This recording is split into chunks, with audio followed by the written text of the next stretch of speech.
જેની આતુરતાથી રાહ જોતા હતા એ પિક્ચર આજે ક્લિયર થશે।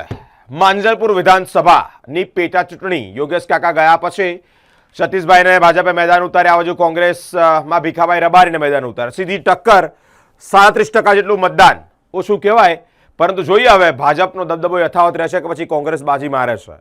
સીધી ટક્કરમાં 37% મતદાન એટલે લગભગ 82,000 જેટલું વોટિંગ, અને એમાં આજે ભવન સ્કૂલ ખાતે વહેલી સવારથી મતગણતરી શરૂ થઈ છે। પોલીસનો જે બંદોબસ્ત છે, પોલીસ પણ ચુસ્ત બંદોબસ્તમાં ખડે પગે તૈનાત છે। કોઈ અનિચ્છનીય બનાવ ન બને, કોઈ ઘર્ષણ ન સર્જાય તે માટે પોલીસ હાલ ત્યારે ખડે પગે ઊભી છે। માંજલપુર વિધાનસભાની પેટા ચૂંટણી માટે મતગણતરી શરૂ થઈ છે। બેલેટ પેપરનું કાઉન્ટિંગ શરૂ થયું છે। ભાજપ અને કોંગ્રેસ વચ્ચે સીધો મુકાબલો છે। 37% જેટલું મતદાન થયું હતું, જ્યાં 260 બૂથો પરનું આ મતદાન 82,000 આસપાસ મતદાન, જ્યાં ભાજપ અને કોંગ્રેસની સીધી ટક્કર જોવા મળશે। ભવન સ્કૂલ, મકરપુરના ભવન સ્કૂલ ખાતે આ મતગણતરીનો પ્રારંભ થયો છે। 145 માંજલપુર વિધાનસભા પેટા ચૂંટણી 2026 અંતર્ગત મતગણતરીનો પ્રારંભ થયો છે।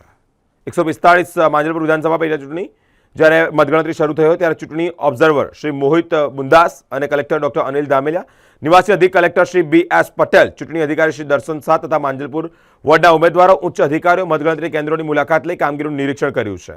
તેઓ પ્રક્રિયા પારદર્શક અને સુવ્યવસ્થિત રીતે થાય તે માટે જરૂરી માર્ગદર્શન પણ આપ્યું છે। નિયત સમય પર સ્ટ્રોંગ રૂમ ખોલીને મતગણતરી શરૂ કરવામાં આવી છે।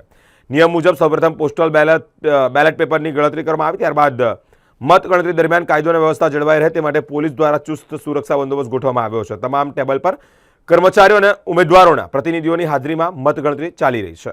તકેદારીના ભાગરૂપે જે પણ બહારની સાઈડ જે બંદોબસ્ત છે, યોગ્ય પાર્કિંગ વ્યવસ્થા રાખવામાં આવી છે, ત્યાં બંદોબસ્ત રાખવામાં આવ્યો છે। આઈ કાર્ડ અને સ્કેનરવાળા આઈ કાર્ડ આપીને અને તેને સ્કેન કરીને પ્રોપર વેરીફાઈ કરીને જ દરેકને એન્ટ્રી આપવામાં આવી રહી છે। HHMD અને DFMDનો પણ અહીંયા હાલમાં ઉપયોગ કરવામાં આવી રહ્યો છે।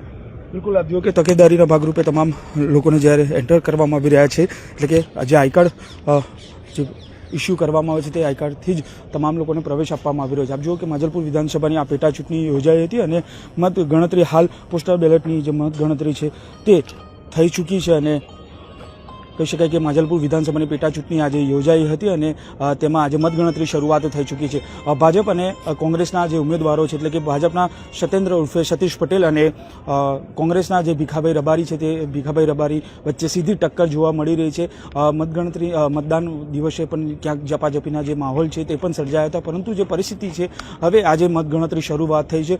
થોડાક જ કલાકોમાં તેનું પરિણામ આવવાનું શરૂ થઈ જશે અને જે કોણ આગળ છે કોણ પાછળ છે તેના જે ચિત્રો છે જે સ્પષ્ટપણે બહાર આવી જશે। કેમેરામેન નિહાની સાથે Surat Solanki, spark today news, Vadodara.